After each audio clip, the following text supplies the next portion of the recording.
Testo 557S. Another one of 100 reasons why I can't trust these gauges. If you remember my last many videos, in my last video when I was trying to take a standing test, the pressures changed over the day. This one right here is changing right in front of me. I just pressed and held and zeroed out my gauges, and as I'm going through my procedures, within about 3 minutes, the pressures are slowly creeping up. I have all the gauges are open to the atmosphere. Nothing's changed, nothing has been hooked up. They're just laying to the atmosphere, and I zero to the atmosphere, and the numbers are just climbing. You cannot trust the gauge like this. This product is not ready for the general public open market for our industry. It's not reliable. And this is the second one I've gotten, and I've noticed I'm not the only one who's complained about this amongst other problems.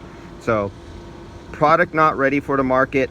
Send it back to R&D, get some different guys to work on it, and get rid of the whatever supervisors or managers or bean counters whomever made the decisions to shortcut this product before putting it on the market. Fire them and get somebody else.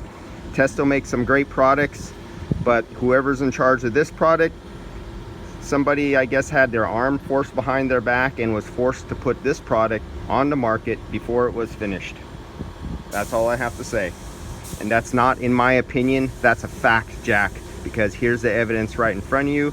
So have all my other videos with other defects that these gauges have been having, and other people who have been posting their defects and their problems with their gauges.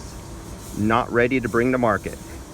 Have a Testo 557S Plus second edition and let everybody know you fixed your bugs, and then re-release your product.